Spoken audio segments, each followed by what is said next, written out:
Hi, everybody. I'm Giacomo Byros. I'm Sam Hyken, and this is Behind the Record.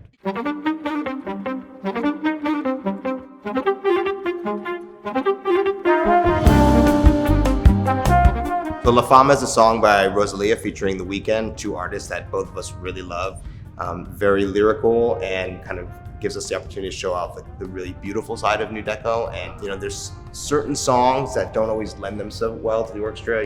When the voice is sometimes a difficult instrument to replicate, but this particular melody actually just lends it super well to strings, to brass, and we really feel like it's a total winner on the album. Yeah, it's very like subdued in a way. It's like, it has the riffs that we all know. It starts out with that, and Woodwind's doing it, bass clarinet, like just really interesting instrument choices to make some of the like rhythmic cells pop out. But then it has this really sweeping, beautiful, lyrical side of how Sam and the guys like just decided to use the strings for these melodies that I honestly didn't expect would come out like that.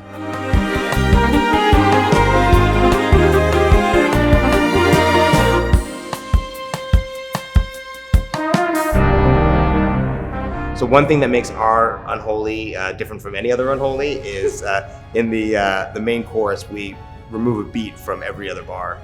So every second bar is 3 beats instead of 4. So it kind of makes it this very kind of off-center, making the song even a little bit more evil than people perceive it to be.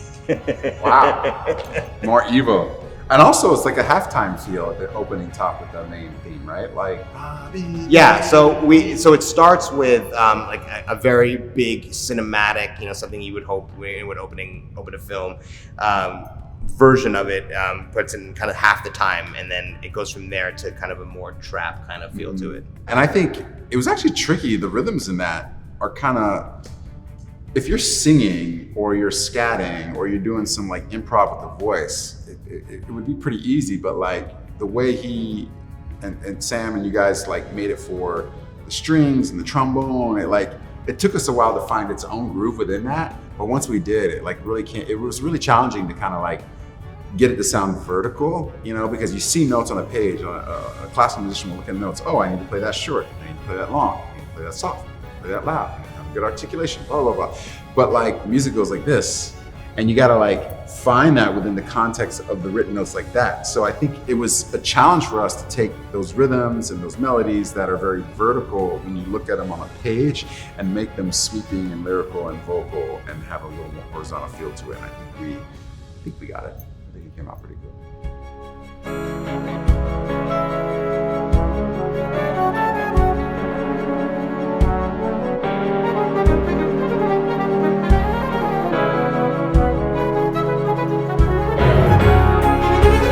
I think for Mi Porto Bonito, the Bad Bunny song we chose, honestly, I had to really wrap my head around it. I was like, how do we make Bad Bunny work for this? It was an artist we knew we wanted to do, and as Sam mentioned, we wanted to get it out to the masses and have our version of it. But like, it just was kind of like, I was struggling with wrapping my head about how this would come out orchestrally. But I think if you listen to his songs, and let's say you take away like actual lyrics, you can hear this real melodicness to his singing and the way he sings. You can hear, even when he's kind of rapping, you can hear this like real melodic texture to it. And I think taking out some of that percussion and drum elements and rhythmic elements and reintegrating them in like pizzicati in the strings and taking out some of the reggaeton elements and reorchestrating them for strings and bass and acoustic, it came out, it really had a pop to it.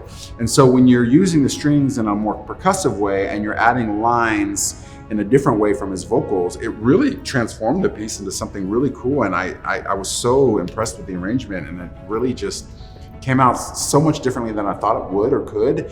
I don't know, something we're really proud of. Happy it came out the way it did. So this is the only song on the record that I arranged on my own. We really tried to capture the lyricism of Bad Bunny. We took the reggaeton, we took it out of drums and put it into strings. So the reggaeton beat is represented in the song like through string pizzicato with a different kind of groove layered on top of it.